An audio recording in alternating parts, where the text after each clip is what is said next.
We need to understand the reality of construction, and we need to understand that compression is a thing, right? The challenge with compression and pushing things off because they have float, and then shortening durations when there's delays to get the schedule back on track, is that there's an over-optimism bias that exists in construction. Let's say one program, the VP comes back and is like, hey, Michael, all our projects are different. So how do we handle compression on these? We're building universities, we're building data centers, all this other stuff.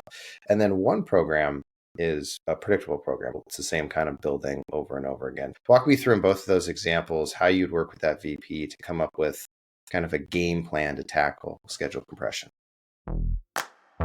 Missing logic, to me, I define it as an activity does not have a predecessor or a successor. If an activity doesn't have both a predecessor and a successor, and it's not the first activity or the last activity, we have a problem. Everything should be driven by something, and everything should drive something else, even if it's the last milestone of the job. So we look at, how much logic is in this schedule.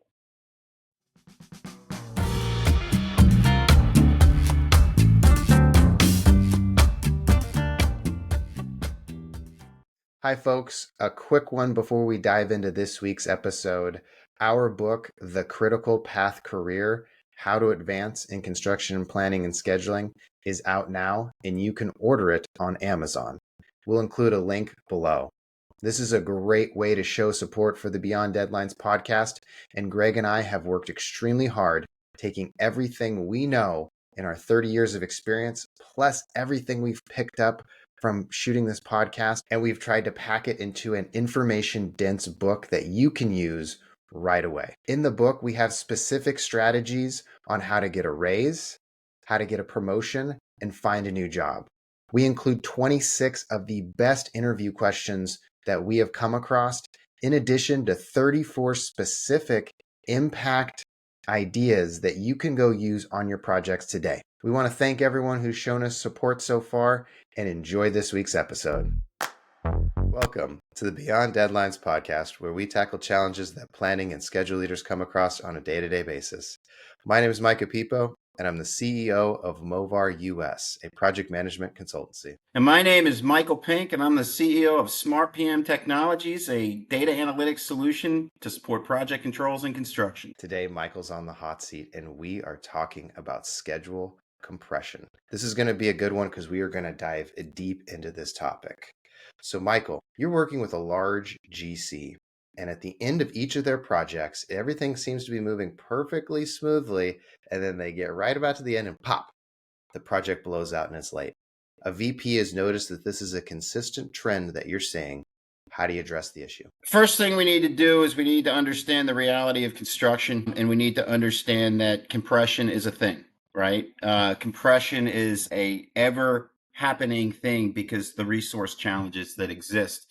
The challenge with compression and pushing things off because they have float, and then shortening durations when there's delays to get the schedule back on track, is that there's an over-optimism bias that exists in construction that would tend to push the PMs and supers with their level of optimism, because that's a natural thing that they're very good at, is being optimistic in a difficult world. But sometimes they make decisions without truly understanding what all that data means for the feasibility.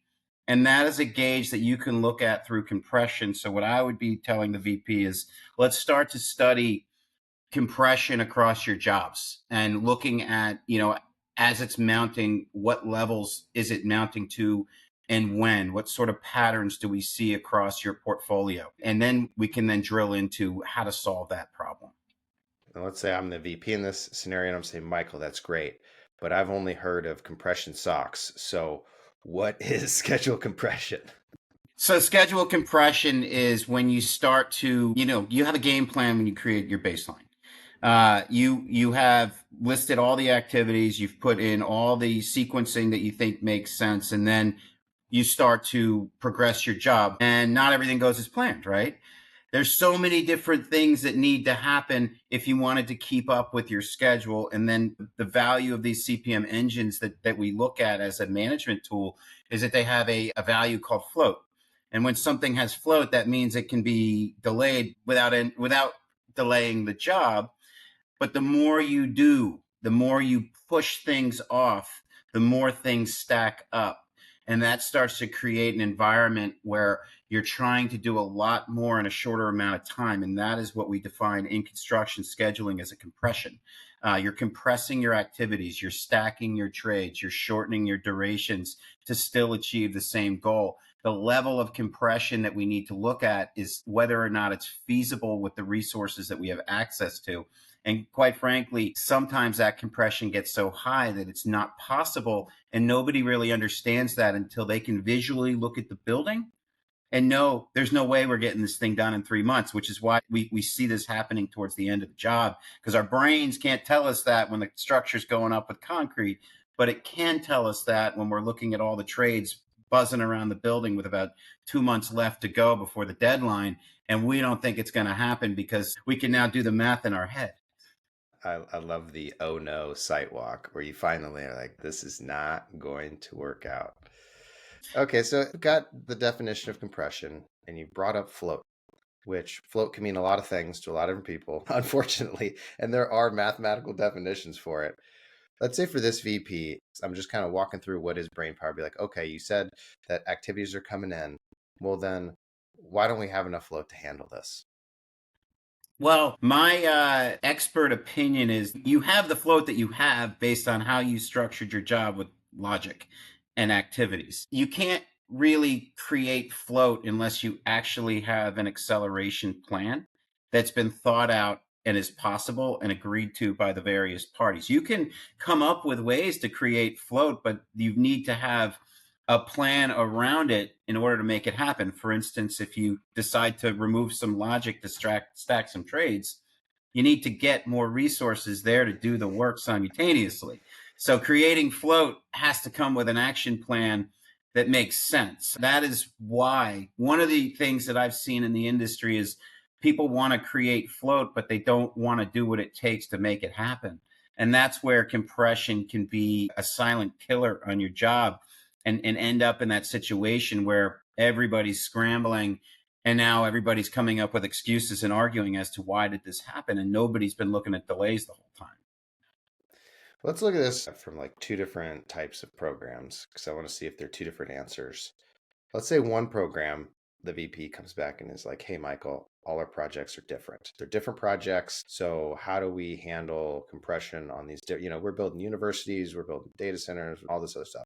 And then one program is a predictable program. It's repeatable. It's the same kind of building over and over again. So walk me through in both of those examples how you'd work with that VP to come up with kind of a game plan to tackle schedule compression. Well, I'll start with the latter. In ways of looking at something that's repeatable, let's just say it's an office building or a multifamily building, and you build the same thing all over a city or all over a region. What you're going to be able to see is the pattern of performance and how that leads to ultimately what drives success or failure. And that's where I'd be looking at the trades. I'd be looking at how did you structure this stuff? Is it consistent? And then as we performed month over month, what seemed to be the trades that had the biggest impact on progress and performance? And look at it, all side by side. Let's dive into that. When you say project performance, so what's your preferred method there? Are you looking at activity start and finishes on time? Are you looking at resources? Like what would be your kind of ideal when you say performance? How would you measure that? Well, I'd be looking at the activities in the schedule. So I'd be looking at, hey, we had a plan, we progressed that plan. There's two things that can affect compression. Number one is pushing things off that have float to a later date. And that's usually because you don't have enough resources to do the work. When you create a schedule, you get these early starts and your early finishes. And when you have float, I mean, really the definition of that is saying total float is if it's greater than zero, then you have a certain number of days that activity can be delayed without impacting the end date of the job. So naturally, if there's not enough resources, you would want to put the resources on the critical and near critical activities with the least amount of float, and any additional resources you start to put on the other activities that you had access to. So I'd be looking at what's delaying my job and how are we responding to those delays through changes, and how compressed are we getting, and time again, what trades are typically driving the critical and near critical path throughout. So basically, you would want to be looking at your as-built critical path and the storyline behind those things, like what drove the job, what delayed the job, how did they respond to those things, what continued to delay the job, and try to get some patterns of what would be my critical and near critical trades across a collective group of projects that are very similar. And then that's where you'd start to think about, now that I've got this data, I know what trades, come hell or high water, we absolutely need to stay on top of to get these things done on time. And I also know some of the patterns that exist in their response to impacts, and whether or not they're continuing to, one, compress the job, which is essentially an acceleration effort, and whether or not they're actually putting the controls in place to effectively deliver on those changes. Yeah, no, that makes complete sense, and it took my second question out of my bag for me, where I was, well, what do you do about it next? So let's talk about something that makes sense to me on a repeatable program. Let's go back to that other one where it's a different, there's always that my project is unique. No offense to people who feel their projects are unique. Although I'm kind of the opinion now where I'm like, man, you got concrete, you got steel, you got wire. It's all kind of the same stuff in a little different formation. I'm sure people with the pitchforks will come after me on that one. But now you have a different project each time. How do you start to leverage compression there to start seeing angles in your schedule where you can help improve and do sorts of things? I think that when projects are different, so we've got a lot of customers that do, many different types of projects. Sometimes you can bucket similar projects into similar categories. You can drill it up to a higher level, like an industrial project versus a vertical project versus a horizontal project. So there are certain consistencies to your point. I mean, yeah, an industrial facility is different than a Chick-fil-A, but there is still the order of operations. Is you're going to dig a hole, you're going to put some concrete in, then you're going to put some structure in, and then you're going to start to put the guts in, and then you're going to start to close it up and test it. But being that projects are different and managers are different and schedulers are different, I would be keying in on the behavioral patterns to understand what behavioral patterns are promoting risk here from the manager or the scheduler. And those behavioral patterns could be a number of things. It can be starting with, do they know how to build a high quality schedule at the get-go that follows best practices? There's about 35 different metrics you can look at to determine whether or not the scheduler is setting this schedule up for success from a structural perspective. And then there's the behavioral pattern in the updates, right? It doesn't matter if you're putting in concrete or steel. If they're not focused on the critical and near critical paths, and things are getting delayed for whatever reason, and their response is to right the ship, and then in turn build in a acceleration plan, and then they're not hitting their activities and they're not staying focused on the critical and near critical paths, or they continue to get into this cycle of the job gets delayed and then the response is to compress. Understanding those updating practices, understanding the schedule practices, being able to gauge, are they focused in the right areas? Do they understand the value of criticality, near criticality? Are they still trying to progress other areas? Are they doing what it takes to keep up with plan? You can start to see those behavioral patterns from the manager, even on different types of jobs. And then we'll look at that on a single job. Our program will show you that on a single job, or show you a macro level of your organization and start to detect some of the consistent patterns in the people in your organization of how they're actually managing with the data that they have access and the tools that they're using. And then those patterns start to become the areas where you want to focus on educating them of the risks that happen so that they start to understand this process of scheduling and what sort of responsibilities are necessary from their perspective to support the business and themselves for success. So that's the two different ways that I would be able to look at it, or I would look at it if I were him. Lots to dive into and unpack there. But since this is a planning and scheduling show, I have to ask, you mentioned 35 checks, and I think I have a good idea of at least 14 of them. But you're put out on a desert island. I say, Michael, you can only pick three things. You open up a schedule, three things that you're going to check out, let's say, I don't want to say schedule quality. I want to say like the validity of the plan, which could mean schedule quality, but like, you know what I mean? Like you're like, hey, this project said to finish at this date. I've given you a schedule. You can pick 3 things to look at. What 3 things do you pick? And you can't cheat and say I'm going to put it into SmartPM. That's not fair. All right, so you gotta pick.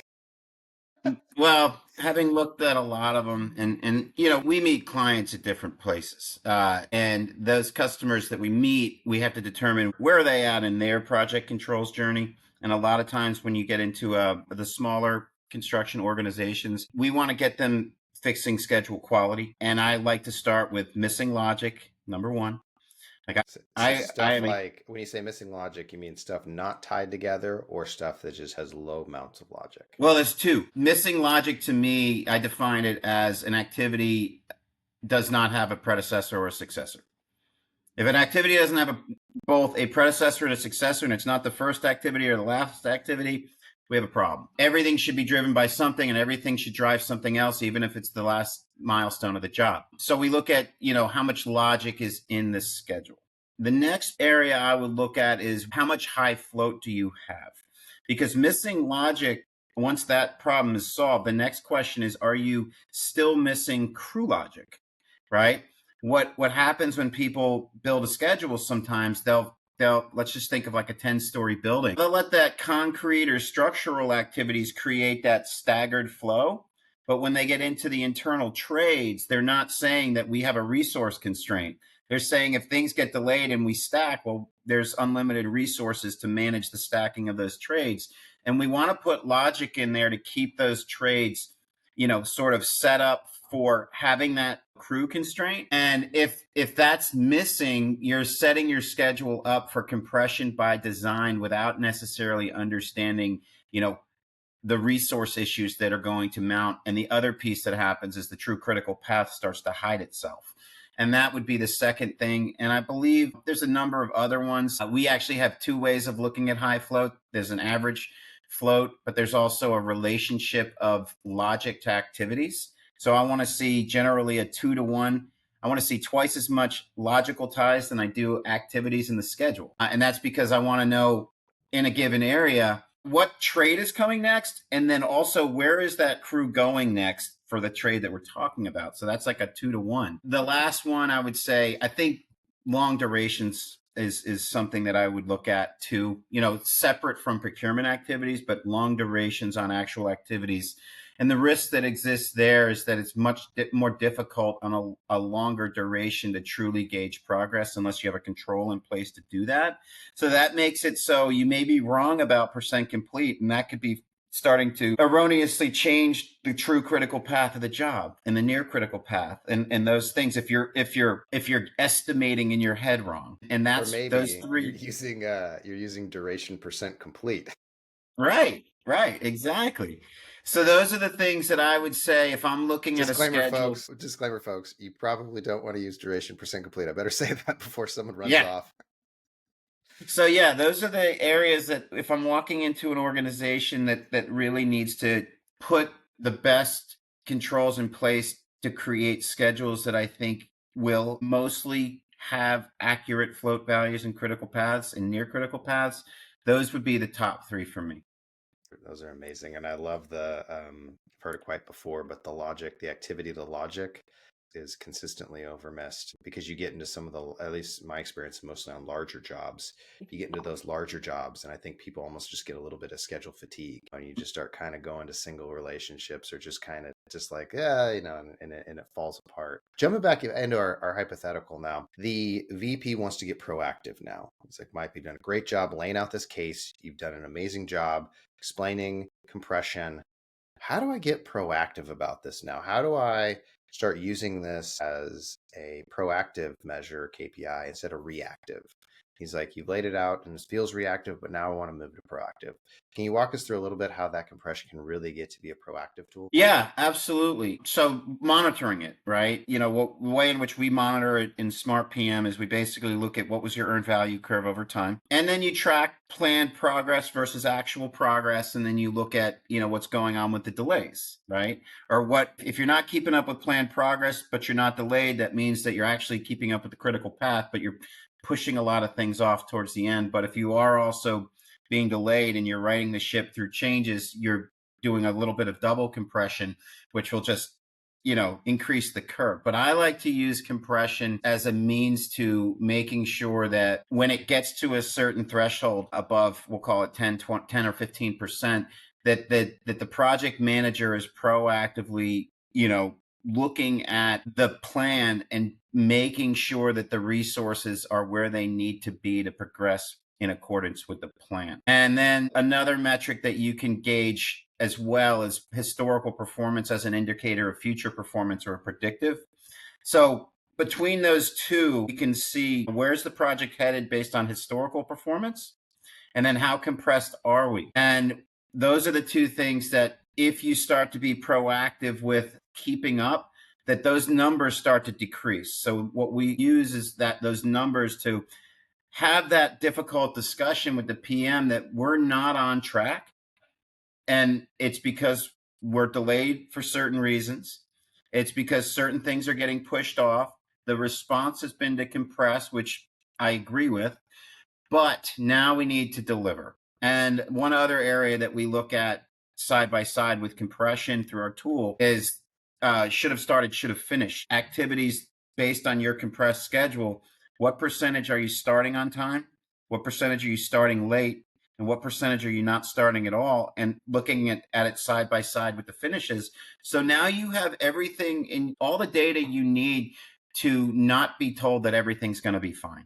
And I think that that's the point that you want to get to with a PM or a super is that, I get it. We've had delays. I get it. Construction's hard. I get it. We respond by, making it harder. And we deliver. You're good at what you do, but the data is telling me that while you're compressing, we're not actually delivering. So now we need to deliver. And that's where we see the reaction. The reaction is no longer, this isn't my opinion versus yours. This data is telling us everything we need to know. And now I've got to go put that action plan into execution.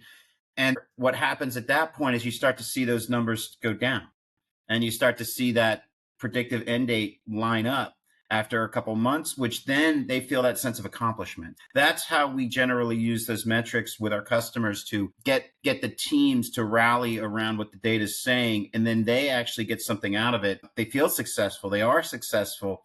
They've righted the ship. They don't have that nasty feeling at the end of the job. Yeah, I've always used when I don't have fancy tools available, I like to use just the simple manager math. When I just quickly pull like starts or finishes or both, and I average them together, and you hit that like 50%. So 50% of the time we do what we say we're going to do. So you can always just extrapolate that out and start the conversation there without anything fancy, being like, this is not, like we have zero float on this job.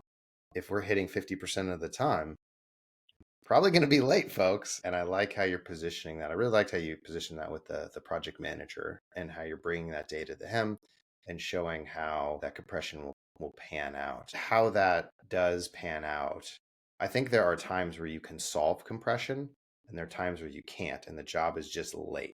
Can you walk us through a couple strategies of like when you get to that realization, and then how does that differ then from the like we need to pull this in where you pull the data and it is clear where there's like no chance that we are anything faster than 3 months late?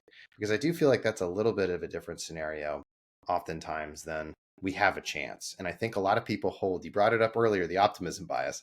Too many people hold to like that we have a chance, and that plays into the, oh no, now we're late. But how do you get that addressed early in the conversation? That's a really good question. And it actually goes back to my days prior to SmartPM. I was a claims consultant, really, or at least 50% of the time I was getting brought into disputes. And those disputes were typically delay related. We were pulled in towards the end of the job, right? When the problem had happened. Like all of a sudden we've admitted it's not going to happen. And now we've got all these reasons why that happened. Just somewhere around this time, we blew the end date out. All these changes I just dropped in there. Now, yeah, it rained so much and you gave me so many change orders or your design was terrible. But the reality was, as a claims consultant, I'd go back to the beginning of the job. I'd listen to what they had to say. And then I'd go say, okay, great. I'm going to go look at the data and I'm going to come tell you what your data says. And I'm going to go back to the beginning of the job because this didn't just happen last month. Your schedule didn't lose 6 months last month. There was a lot of things that led up to that, and there's a story behind it. So what I always wondered was, why are you not looking at your delays as they're happening and justifying what those delays are about? Usually that's the point where you're like backtracking, and then I come forward with an analysis that's completely different than what their recollection was, right? What does the data say versus what are you telling me now? And we, obviously there's truth to both, but what's been forgotten was the last 14 months prior to the last two. And there was a story of delays happening in that time. And many of those delays are likely, partially responsible of the contractor, partially responsible to the owner, but they were never discussed. And that's where I would say that doing, and we've built this into SmartPM is an ongoing delay analysis of your project, month over month, so that you can look at what were the delays and how did you respond and how did you perform around those delays. So our contractors that we work with now have visibility on what delayed your job in that period. While the delay was happening, what did you do to overcome those delays? Like, that's part of your contract, to do everything in your power to overcome the delays so you can show it to them. And then how did you respond in the future? And how at risk did the things get? And then what happened the next month? So usually there's a lot there that you can go back to the owner and say, hey, here's a delay that happened. I didn't cause it. It's what the data says. It's not what my, hired gun consultant said at the end of the job, but it's really what's happening in real time. And how would you like us to respond? Would you like us to compress the schedule and accelerate, because that'll cost money? Not to mention, you're engaging with the owner much sooner of patterns that they may have that are causing problems for the future that could be racking up if those problems keep existing. So being able to know what's delaying the job and how you're responding and having a forthright conversation through all of construction, as a matter of fact, builds a lot of trust and credibility to you as a manager, to you as a business. And it's all about what everybody wants here. Is nobody wants that nasty dispute. Everybody wants it on time. Delays are going to happen. They are going to cause problems. We can overcome some of them, but we need to be honest as well. And that back and forth, from what I've seen, especially when we have an owner leveraging Smart PM and a contractor, it creates much better collaboration amongst the job. That's perfect. Well, Michael, we're coming close to time. You've mentioned SmartPM a couple times, but I would be sad if we didn't chat a little bit about it and tell the folks about it. So for those who, I was going to probably say something disparaging to my audience. For those who are unaware, what is SmartPM? How does it help out? And where can people find it? Absolutely. So Smart PM was born out of my experience as a consultant doing a lot of manual analytics with schedule data. As you all know, probably You that got that schedule has tired of changed. Excel. You're like that. I'm Oh so yeah. burned out. Well, VLOOKUPs yeah, and as a person who macros. analyzes schedule data, you're constantly sitting there going, how could I make this easier? How could I Yeah, make it, less time consuming?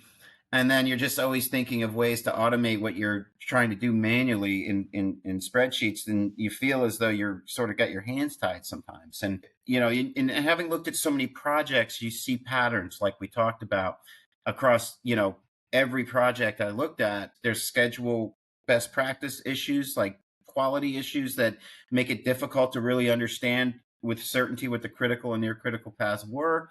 Then there's updating risk, right? Missing information, getting too compressed, not understanding your delays. So Smart PM is a analytics system that really leverages your schedule data to your advantage in pretty much the entire construction life cycle, so that the schedule analytics are foundational to understanding overruns and delays. And that to me was a challenge, and the process is also misunderstood by many. So we wanted to put controls in place around the scheduling process, layer it in on top of your existing process, pull out as much quality data that we could about your execution, performance, and risk, and make it available to you at different, throughout all of construction, to solve all the little pain points along the way up until the end when you're dealing potentially with a delay claim. So it's a schedule analytics program on steroids that's available for the enterprise. It can be used at the project level, and it can be used at the operational level to get visibility into performance and risk and promote